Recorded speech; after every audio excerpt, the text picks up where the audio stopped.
Ilha da Queimada Grande, a 35 quilômetros da costa de Itanhaém, litoral sul de São Paulo. Um imenso rochedo de granito, parcialmente coberto de Mata Atlântica, totalmente isolado no meio do oceano. Sem fonte de água potável. Sem praias para desembarque. O que esse lugar tão pouco hospitaleiro tem de especial? Nessa ilha, por uma série de circunstâncias há milhares de anos, surgiram novas espécies de plantas e animais. Espécies únicas que em todo o planeta só são encontradas aqui e recebem o nome de endêmicas. Por isso, a Ilha da Queimada Grande é considerada um santuário ecológico, objeto de muito estudo. Uma reserva protegida por lei, onde o Instituto Butantan realiza um trabalho de pesquisa desde 1920. Junto com os pesquisadores do Instituto, nós vamos explorar a ilha e entender como e por que apareceram aqui essas espécies endêmicas. O desembarque nos costões rochosos é difícil. Em terra firme, hora de se proteger e prevenir acidentes. Todo cuidado é pouco.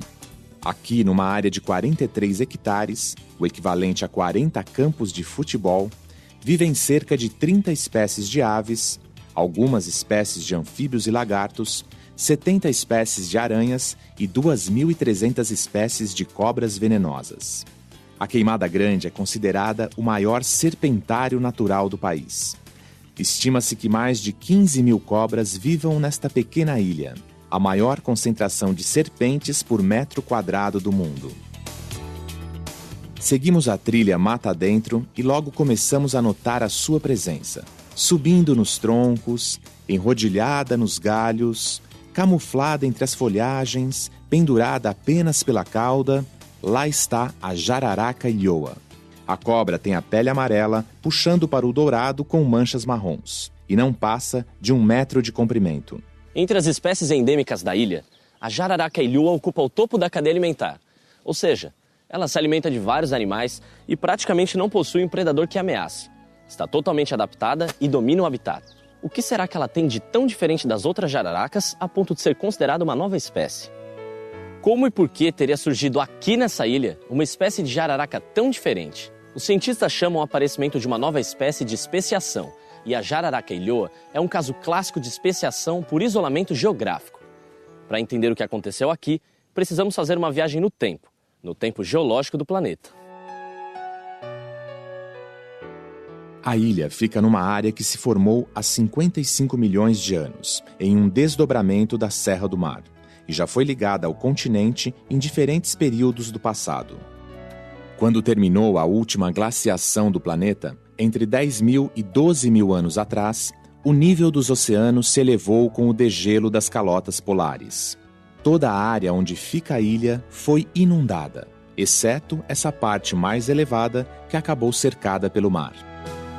Ao longo da evolução, a gente sabe que uma espécie, ela, a partir do momento que ela é formada, ela vai sofrendo modificações. Mas a partir do momento que existe, que essa espécie, ela, por exemplo, existe uma barreira geográfica isolando a espécie em duas populações, cada população separada por essa barreira pode seguir um caminho distinto, uma em relação à outra, e elas podem se diferenciar. E aí que é um mecanismo que a gente chama de especiação, ou seja, que podem aparecer duas espécies distintas. Os seres vivos que habitavam o local ficaram ilhados, inclusive a população de serpentes. Então, parte dessa população ficou no continente, que é hoje a jararaca do continente, e parte ficou isolada aqui na Ilha da Queimada Grande. Como aqui não tinha mamífero, elas tiveram que se adaptar aos recursos que a ilha oferece, que no caso são essas aves migratórias.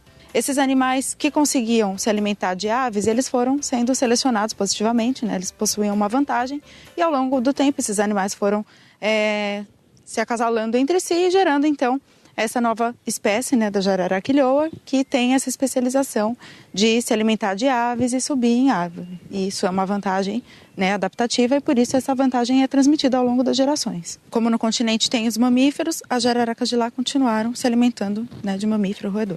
Tem aves residentes aqui na ilha, espécies que seriam até pequenas, que eventualmente elas podem predar. Só que grande parte da alimentação delas é baseada mesmo em aves migratórias que vêm para cá no verão. Então, durante o verão, quando a gente vem aqui na ilha, é muito mais comum a gente observar esses animais na vegetação, sobre as árvores, justamente para conseguir predar essas aves quando elas vêm para cá. Nas outras épocas do ano, agora inverno, por exemplo, a gente costuma ver mais animal no chão, o que demonstra, evidencia que realmente essa migração para a vegetação está diretamente associada à alimentação desses animais. Como elas se alimentam dessas aves migratórias que são diurnas, elas mudaram, né? São diferentes dessas jararacas ancestrais que caçavam durante a noite. Então elas aqui adotaram hábitos diurnos justamente para predar as aves que são diurnas. Esse comportamento de subir em árvores é um dos principais diferenciais da jararaca ilhoa. As outras espécies de jararaca vivem no chão na vida adulta. O corpo da jararaca ilhoa é mais leve, mais ágil. Ela consegue se prender no alto das árvores apenas pela cauda e sustentar o corpo para dar o bote.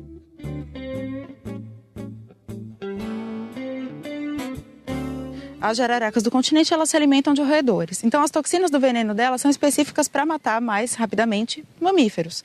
Enquanto as daqui, elas se alimentam de aves, então o veneno dela também sofreu uma especialização para matar mais rapidamente as aves. Quando a ave chega perto, ela já dá o bote e pica esse animal. Então, é interessante que o veneno tenha uma ação rápida para que evite que essa presa fuja. E ainda por cima, a jararaca ilhoa, ela tem um comportamento diferente da jararaca do continente. Quando ela pica e segura. Né? Pica e segura para o bicho não fugir. Além disso, o veneno age bem rapidamente para que ela possa se alimentar. E ela usa o rabo como isca nas árvores? Elas podem usar. Né? Elas têm a cauda mais escura, então isso a gente chama de engodo.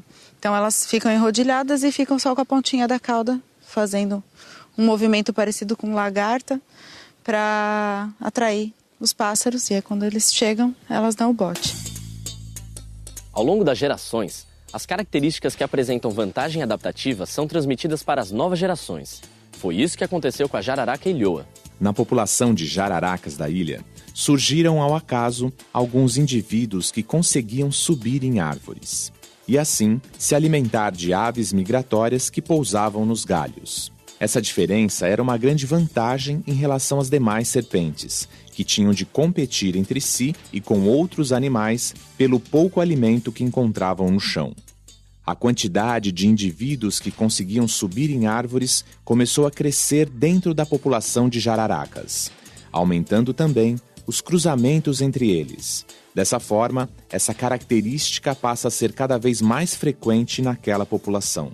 Ao longo do tempo, os indivíduos dessa população vão se modificando, se tornando tão diferentes da população original que passam a constituir uma nova espécie. E como se sabe que os indivíduos são de espécies diferentes? Muitas vezes, na aparência, eles continuam bem parecidos.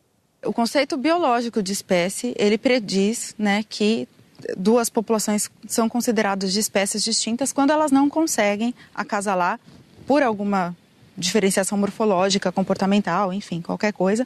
Ou então elas conseguem acasalar, mas não geram descendentes férteis. Existem duas formas de especiação. Quando novas espécies surgem, como aconteceu com a jararaca ilhoa após um período de isolamento, chamamos de cladogênese. A palavra clado vem do grego e significa ramo, e gênese, nascimento. Já quando uma população vai se modificando gradativamente ao longo do tempo e sem barreira geográfica, recebe o nome de anagênese. Ana quer dizer para cima, numa alusão a essa evolução progressiva. A maioria das espécies surgiu por cladogênese, forma mais comum de especiação. Os cientistas criaram uma forma de representar graficamente o parentesco entre os seres vivos. São as árvores filogenéticas, também conhecidas como cladograma. A raiz corresponde ao ancestral comum, e do seu tronco saem as novas espécies representadas pelos ramos, os clados. Os nós, pontos onde surge uma bifurcação, representam o evento de especiação, ou seja, marcam o surgimento de uma nova espécie. Uma árvore filogenética pode ser usada para mostrar a origem de espécies e também para representar a evolução de grupos maiores. Então, quando numa árvore filogenética você avalia, você tem dois ramos próximos entre si, significa que aqui no nó desses ramos, né, deve ter tido algum evento em que essas duas espécies se diferenciaram. O processo que provavelmente originou a jararaca ilhoa, se a gente observar esse ramo, a gente vê então que, né, elas ocorreram, a separação ocorreu nesse nó, então algum evento ocorreu aqui. No caso da jararaca ilhoa, esse evento foi o isolamento da ilha em consequência da elevação do nível do mar. A proximidade entre os ramos do cladograma indica o grau de parentesco evolutivo entre as espécies. E você pode verificar, de acordo com a proximidade desses ramos, quais espécies são mais próximas entre si, que têm um parentesco maior. Encerramos a expedição nesse ponto alto da Ilha da Queimada Grande. Partimos sobre o impacto de ter presenciado de perto o resultado de um evento de especiação. A pesquisa sobre a jararaca-ilhoa, única no mundo e um tesouro da biodiversidade brasileira, ainda tem muito a contribuir para o estudo da evolução das espécies.